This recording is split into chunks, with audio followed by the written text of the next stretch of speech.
Oke. Agenda hari ini Bang, Ya. ngumpul sama kuasa hukum. Oke, Assalamualaikum warahmatullahi wabarakatuh. Jadi hari ini tanggal 27 Maret 2025. Pertama-tama kami ucapkan terima kasih banyak kepada rekan-rekan media yang telah hadir atas keingintahuan terkait dengan sebuah persoalan yang sebenarnya sangat penting sekali di dalam negeri ini. Karena hari ini bagaikan petir di siang bolong, kita mendapatkan sebuah informasi adanya kesesatan dalam penegakan hukum di negeri kita saat ini, yaitu di lokasi Bandung. Jadi baru-baru ini ada sebuah berita yang sangat viral, di mana ada seseorang gadis Ciamis yang mati terbunuh, yang mana dirilis oleh Polrestabes Bandung yang menyatakan bahwa adanya satu hubungan sesama jenis yang katanya bertukar-tukar pasangan sehingga mengakibatkan kematian. Ditambah lagi hal yang paling mengejutkan yang kami dapatkan informasi bahwa baru kali ini di dalam sejarah di dalam negeri ini ada sebuah kejadian pembunuhan yang mana melibatkan 3 orang tersangka yang diduga melakukan upaya pembunuhan yang mengakibatkan hilangnya nyawa seseorang secara bersama-sama, akan tetapi 2 diantaranya ditangguhkan. Ini menjadi satu kesesatan dalam penegakan hukum, sehingga hari ini saya bersama dengan salah satu korban, merupakan kakak daripada korban, begitu ya.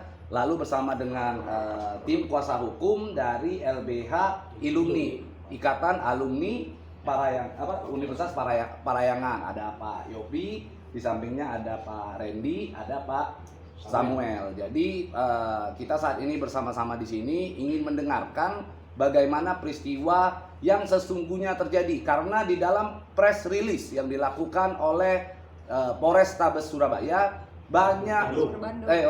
Polrestabes Bandung, banyak hal-hal yang sangat tidak ada persesuaian di dalam peristiwa yang sesungguhnya.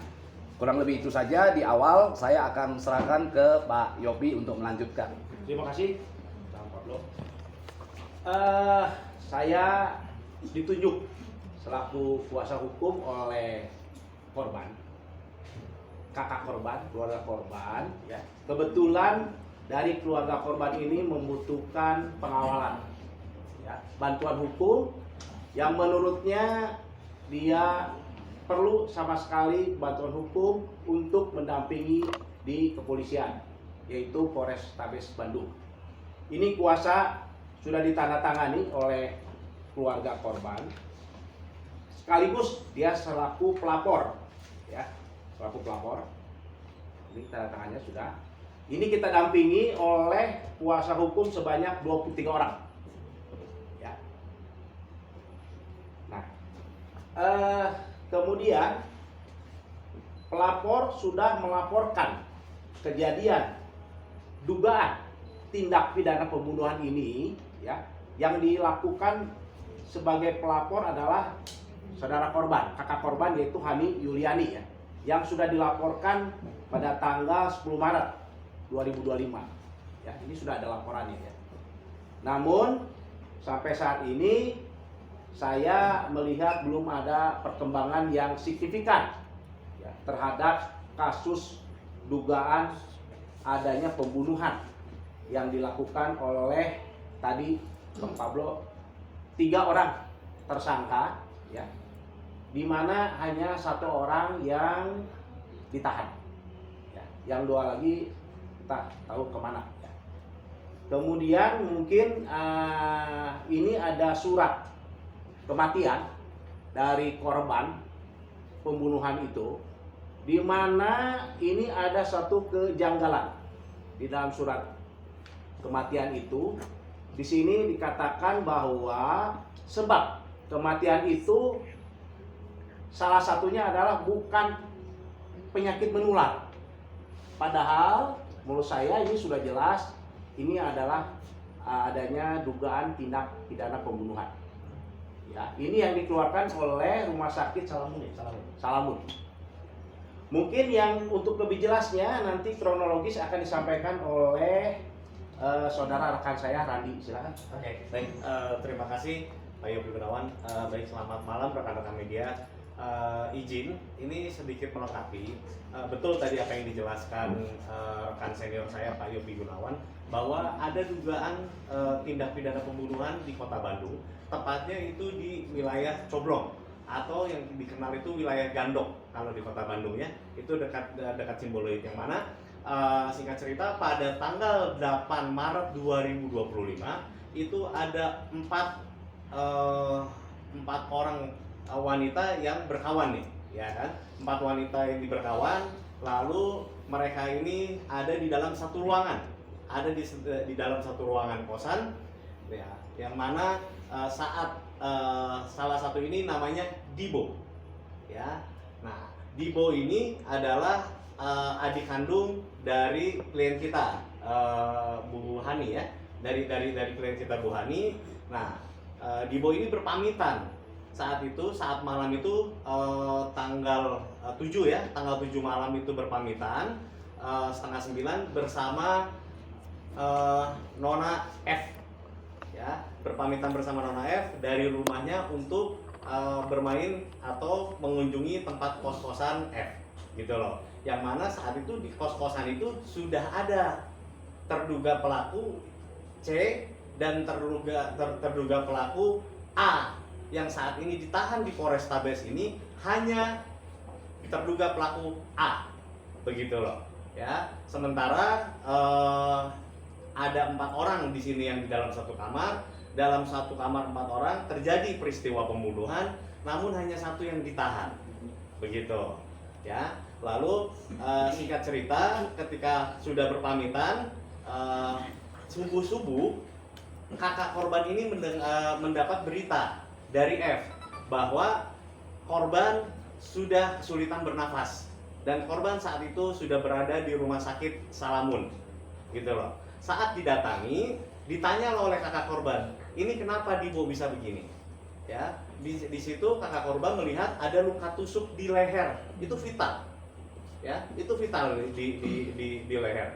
Lalu penjelasan dari terduga 3 pelaku ini adalah Dibo ini dibegal katanya, begitu loh, dibegal. Nah, lalu kakak korban ini datanglah dengan rekannya kakak korban yang satu ke Salamun untuk mengecek, dan mereka tidak percaya adanya dugaan pembegalan itu, gitu loh, ya kan, sehingga mereka melakukan pengecekan ke kos-kosan.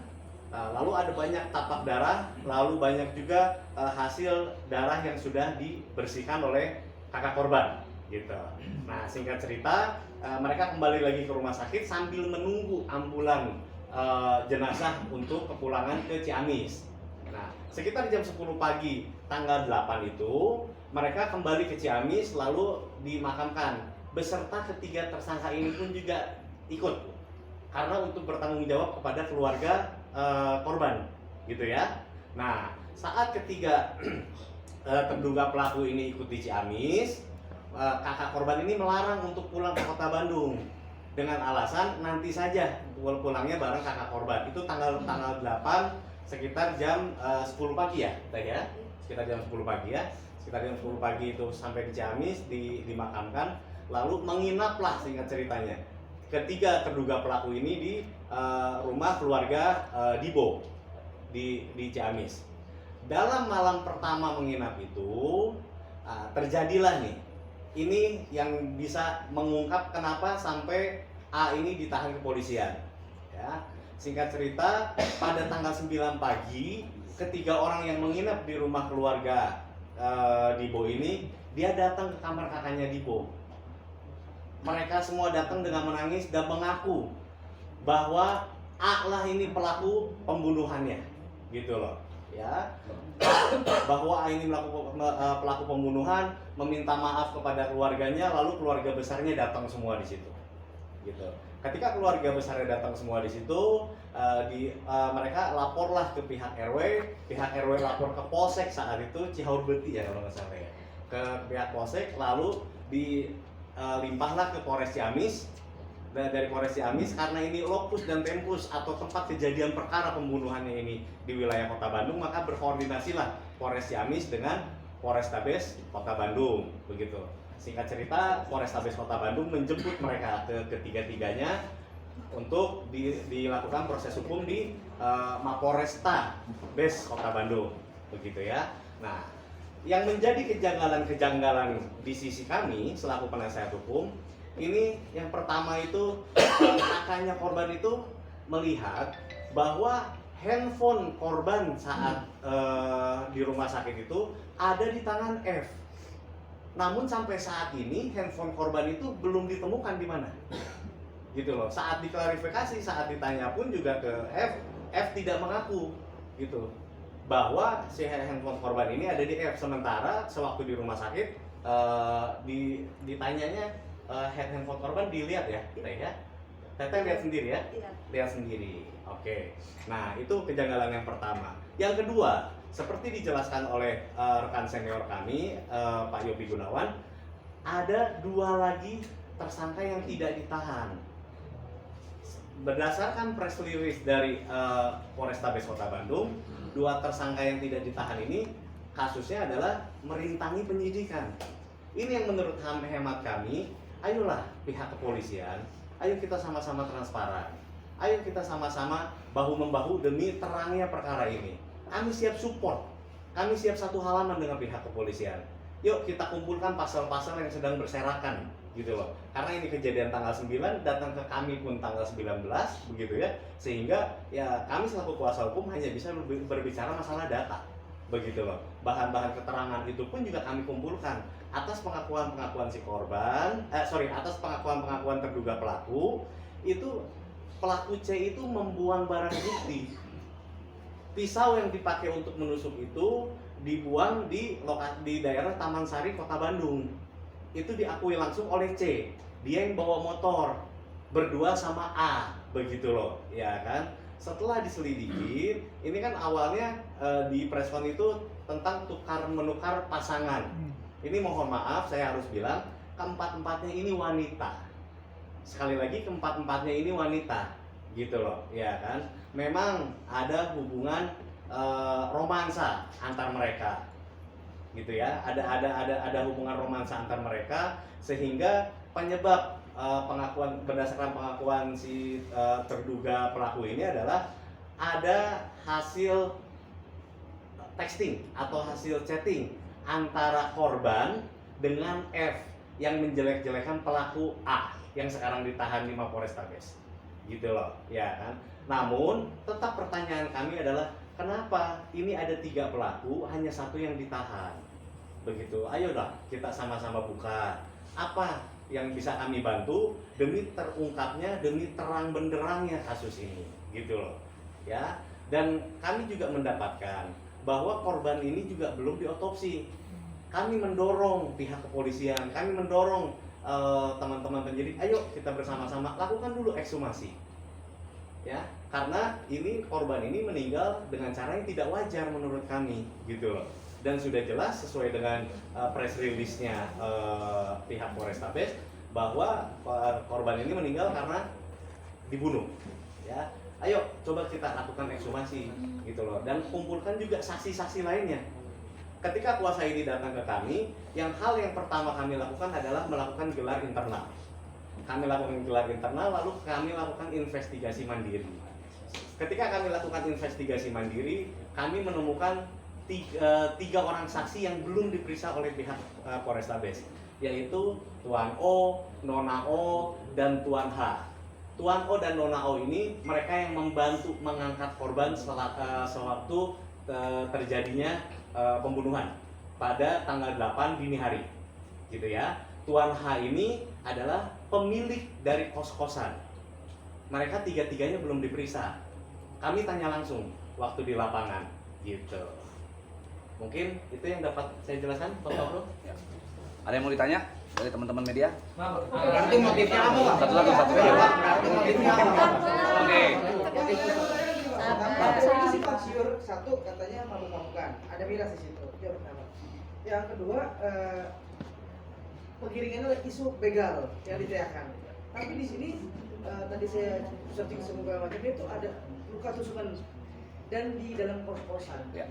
Bisa dijelasin nggak Bang? Seperti apa sebenarnya? Ya, jadi kalau tadi ada pertanyaan juga, apakah motifnya? Nah, ini yang memang kami pertanyakan kepada pihak penyidik karena berdasarkan press release dari Polrestabes Bandung yang menyatakan bahwa adanya indikasi tukar-menukar pasangan. Sementara pada saat pengecekan pertama, pada saat jenazah dicek ya Teh ya, oleh bidan dan lain-lain, ditemukan bahwa Dibo almarhum itu masih keadaan perawan, betul ya? Ya, masih perawan dan tidak pernah melakukan hubungan-hubungan yang terlarang di dalam norma-norma agama.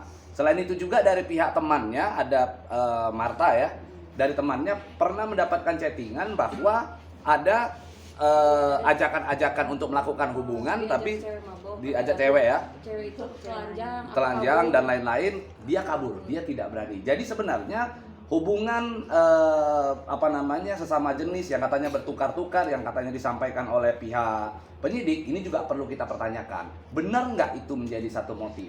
Apa yang membuat para penyidik akhirnya berani mengambil kesimpulan bahwa motifnya adalah bertukar-tukar pasangan. Lalu terkait dengan apa tadi pertanyaannya, pembunuhannya dengan cara apa? Pembunuhannya dengan cara lehernya ditusuk dengan pisau, dicongkel-congkel. Jadi benar-benar ditusuk di leher, lalu ini sampai dagingnya keluar, ya Pak ya. Sampai dagingnya keluar, dan ini adalah satu perbuatan yang keji. Yang perlu kita garis bawahi di sini adalah bukan hanya sebatas motif. Justru yang harus kita pertanyakan adalah motif penyidik yang akhirnya dua pelaku yang jelas-jelas melakukan perbuatan dugaan pembunuhan tersebut ditangguhkan atau tidak ditahan.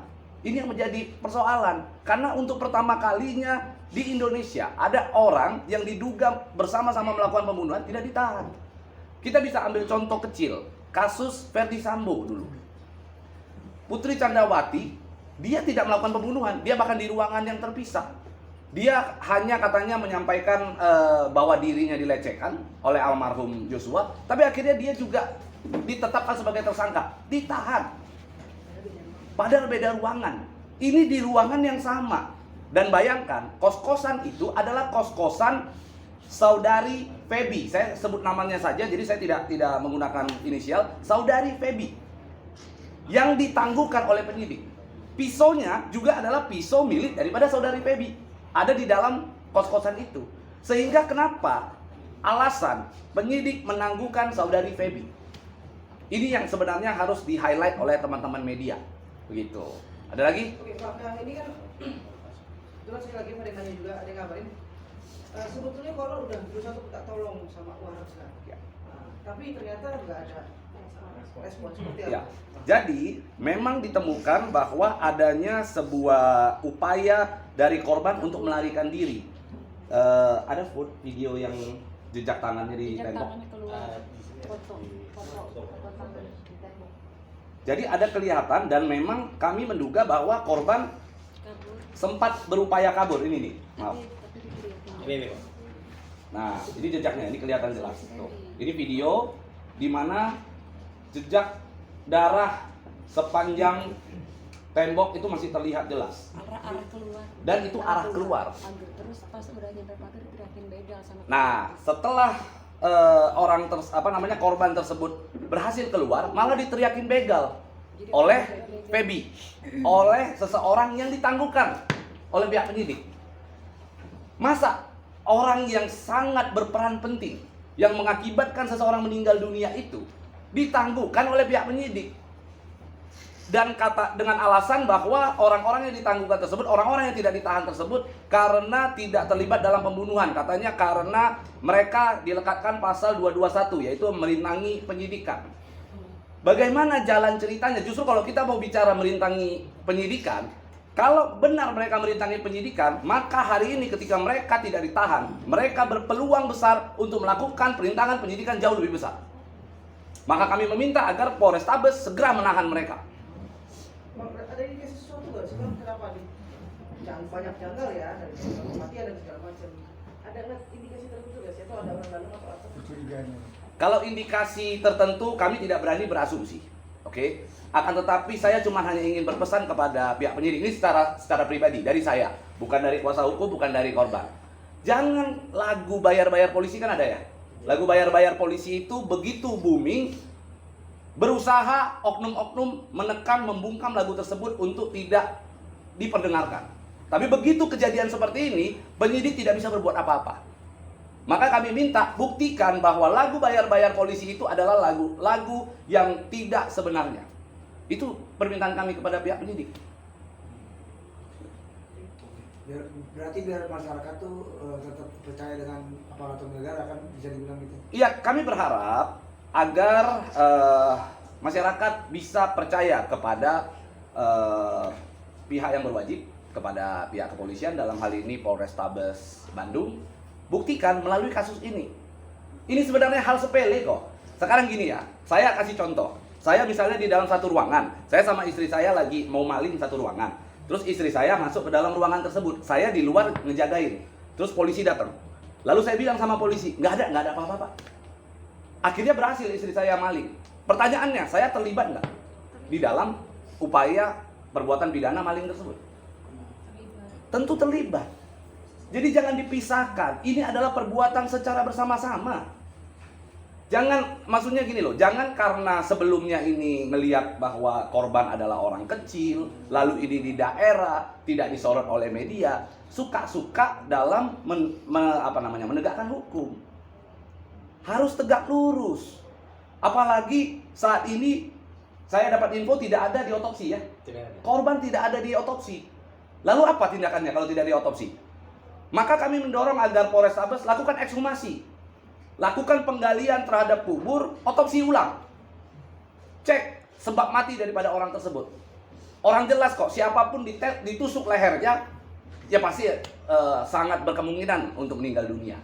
Itu kurang lebih dari saya. Minta gelar perkara ulang bisa dibilang itu. Silakan. Ya, oke. Baik, nanti mungkin langkah selanjutnya dari kami tim kuasa hukum, setelah puzzle-puzzle atau bahan keterangan atau data-data lain berhasil dikumpulkan, kami meminta adanya gelar khusus dari pihak kepolisian agar kami ikut dilibatkan dalam gelar tersebut. Ya, dengan tujuan sekali lagi, kami tim kuasa hukum ingin bersinergi dengan pihak Polres, ingin bersinergi dengan pihak kepolisian. Ayo kita sama-sama bergandeng tangan demi terungkapnya, terangnya kasus almarhum Dibo. Ya. Bang, ini kakaknya Bang ya berarti Bang ya? Ini kakaknya. Boleh tanya Silakan. korban sendiri dengan pelaku itu hubungannya apa, Kak? Boleh tahu nggak?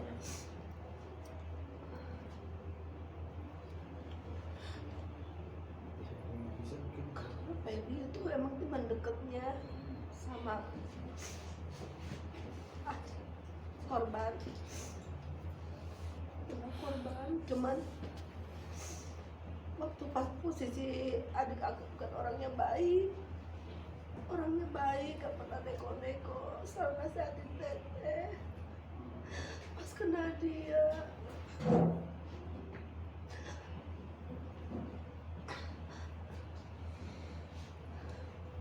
Oke, mungkin mohon izin ya teman-teman ya, karena klien kami pun juga saat ini masih dalam masa kedukaan. Izin mungkin kami bantu untuk menjelaskan bahwa memang betul dari keterangan dari klien kami bahwa F ini ada hubungan spesial dengan korban, gitu ya. Dan C ini ada hubungan spesial dengan A, gitu. Bahan keterangan yang bisa kami berikan. Berarti ada mungkin faktor cinta segitiga atau gimana, ada kecemburuan atau arah situ Bang mungkin Bang? Ya, saat ini kami masih belum bisa menyimpulkan apapun karena kami masih ingin beraudiensi dengan pihak Polrestabes, yang mana memang harusnya jadwalnya kemarin, namun pihak penyidik langsung konfirmasi ke kami, tim kuasa hukum, pihak penyidik itu lagi berhalangan sehingga dijadwalkan ulang pada hari Jumat, gitu loh, untuk audiensi antara tim kuasa hukum dengan tim penyidik. Kami harap dan kami rasa tim penyidik pasti bisa bergandengan tangan dengan kami demi terungkapnya kasus ini ya, Pak Direktur ya. Bang, berarti penegasan sekali lagi bahwa dua tersangka ini masih bebas berkeliaran di luar, Ya. dan bisa saja tidak berkemudian untuk menghilangkan segala sesuatu. Ya itulah yang kami takutkan dan itulah yang kami khawatirkan Ya, itulah yang kami khawatirkan. Makanya kenapa Bang Pablo segitu kencangnya sebagai penggiat hukum, segitu kencangnya membantu kami semua di sini selaku praktisi hukum ya Bang ya. Tentunya kami mengkhawatirkan pasal yang diterapkan ini perintangan penyidikan ini sesuai dengan press release ya, sekali lagi sesuai dengan press release dari Polrestabes ya. Kami mengkhawatirkan justru dengan diterapkannya pasal ini dan ditangguhkan, kami takut takut hilang barang-barang bukti lainnya gitu loh. Seperti contohnya handphone korban pun sampai detik ini belum disita oleh pihak polisian. Nah ini yang kita takutkan gitu. Padahal jelas-jelas handphone korban itu ada dipegang oleh saudari Feby pada saat di rumah sakit ya Teh. Dipegang oleh saudari Feby. Kelihatan bahkan saat ini kalau kita cek TikToknya Dibo sendiri masih sering aktif ya. Masih sering aktif. Dan terakhir detik-detik Dibo mohon maaf meninggal dunia, itu 3 orang tersebut masih sempat menggunakan TikTok daripada Dibo untuk melakukan live, betul ya? Dan itu dilihat oleh banyak orang, sehingga sangat jelas sekali, sangat terang sekali bahwa ketiga orang tersebut diduga melakukan pembunuhan tersebut secara bersama-sama. Dan ini untuk informasi kepada teman-teman, saya banyak ngobrol dengan Teh Hani selaku kakak daripada Dibo. Beliau menyampaikan bahwa Dibo tersebut adalah orang yang sangat baik. Dibo tulang punggung daripada keluarga. Dibo jual gorengan untuk menghidupi keluarga. Bahkan Dibo sempat menjadi ART, asisten rumah tangga, untuk menghidupi keluarga. Sehingga janganlah kita biarkan orang yang memang sebagai tulang punggung keluarga, orang anak yang baik, lalu di framing sedemikian rupa. Apalagi yang memframing tersebut adalah pihak penyidik. Tugas daripada penyidik, lakukan penegakan hukum. Siapa yang diduga melakukan sebuah tindakan pidana, tangkap, tahan. Jangan malah mencoba untuk melakukan framing kembali gitu. Dan sekarang kami juga menduga sejumlah orang gitu ya, yang mungkin perlu diperiksa juga secara intens.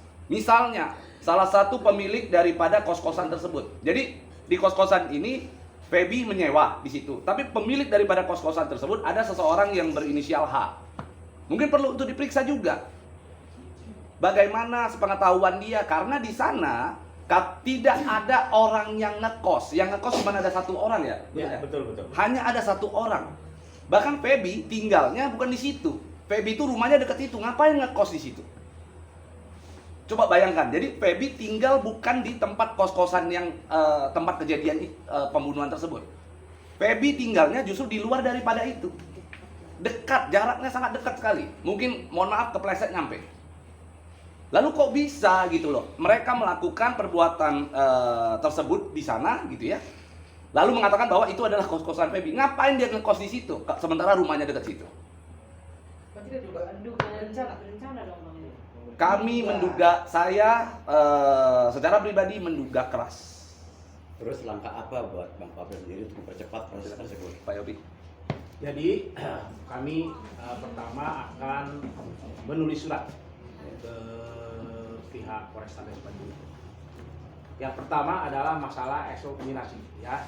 Kami minta agar segera di ekshumasi ya. Ekshumasi, kemudian dilakukan otopsi ya, supaya jelas itu kematiannya apa sebenarnya. Yang kedua adalah agar HP yang saat ini dipegang oleh F ya untuk segera disita, karena HP itu adalah milik korban. Yang mungkin itu semua ada di situ.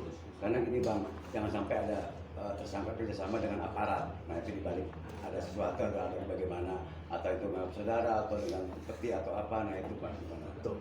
Ya itu yang ketiga adalah saksi. Nah, kita akan meminta penyidik untuk memeriksa saksi-saksi. Ya, saksi-saksi semua yang kita sudah investigasi di sana untuk diperiksa. Dokter juga ya, termasuk dokter. Termasuk dokter. Yang saya tadi jelaskan tadi. Yang menerbitkan surat kematian. Ya, kenapa ini dokter menulis surat hanya penyebabnya adalah bukan penyakit menular. Emang ini sakit orang ini. Udah tahu kan itu darah. Pembunuhan ditusuk Kan leher. ini jelas. Ya, kalau dia sakit, oke, dia bilang itu. Apa sakitnya menular atau tidak menular?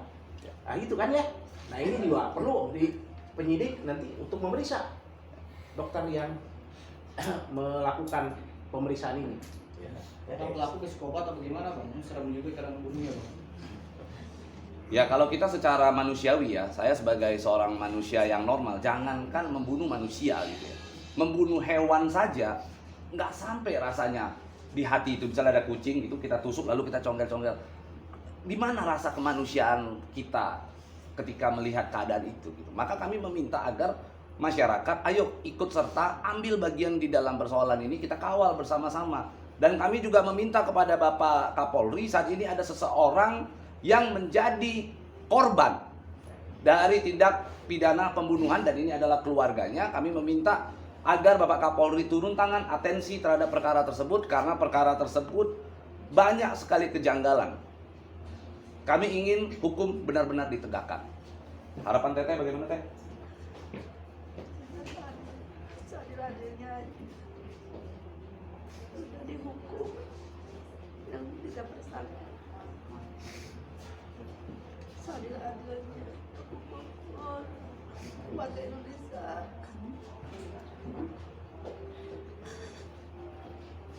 Aku tahu adik aku dia orang baik, nggak pernah macam-macam, nggak pernah minum, nggak pernah obat-obatan.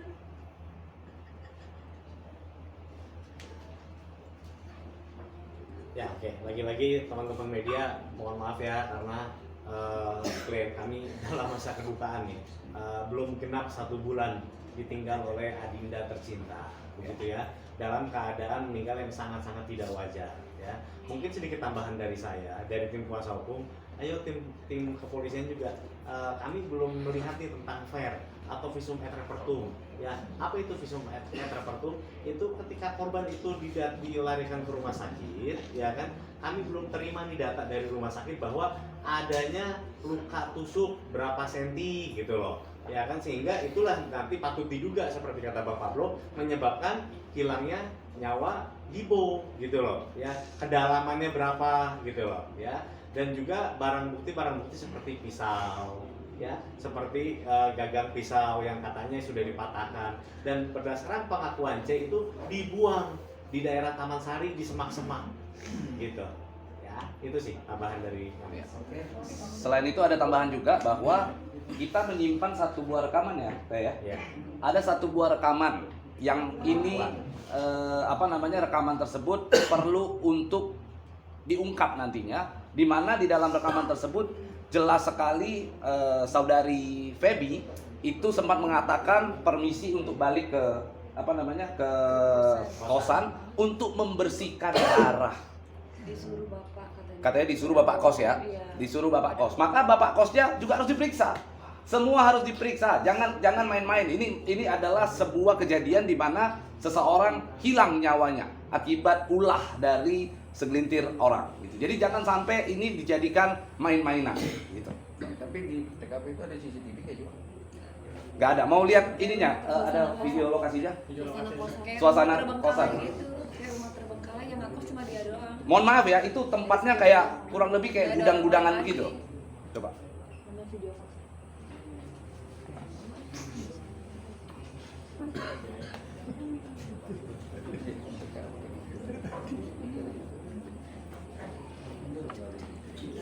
Mungkin izin saya menunjukkan sedikit lokasi dari jalan saja karena ini kan ada polis lain. Kami tidak berani menerobos ke dalam ya. Kami hanya sampai ke pagar. Boleh ke Ini kesini sedikit Bang. ini sekitar 2 menit.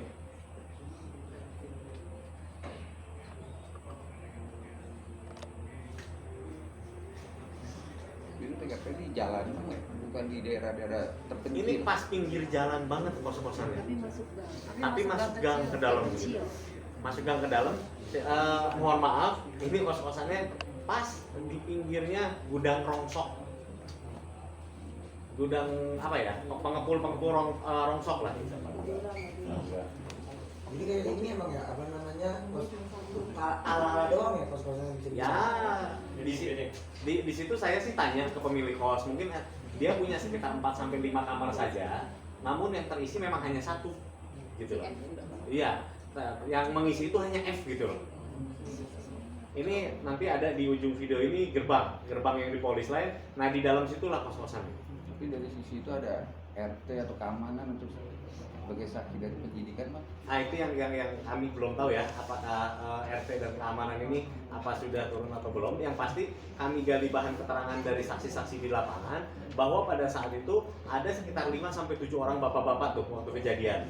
Nah saksi O ini bantu mengangkat gitu loh. Saksi O ini bantu untuk menggotong dengan berlumuran darah juga. Nah sampai dia marah, ini kok banyak orang gini kok tidak ada yang tolong katanya gitu.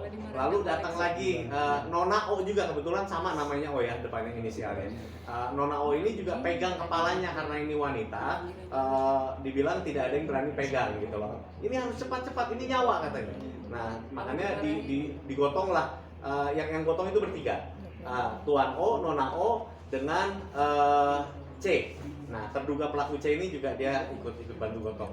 F dan A dia duduk di depan rumahnya siapa yang punya kontrakan, Tuan H. Jadi korban sebelum sampai rumah sakit memang sudah meninggal apa meninggalnya di rumah sakit, Pak? Dugaan kita sudah meninggal. Dugaan kita sudah meninggal di tempat. Hai, terima kasih sudah menonton. Jangan lupa subscribe, like, comment, and share.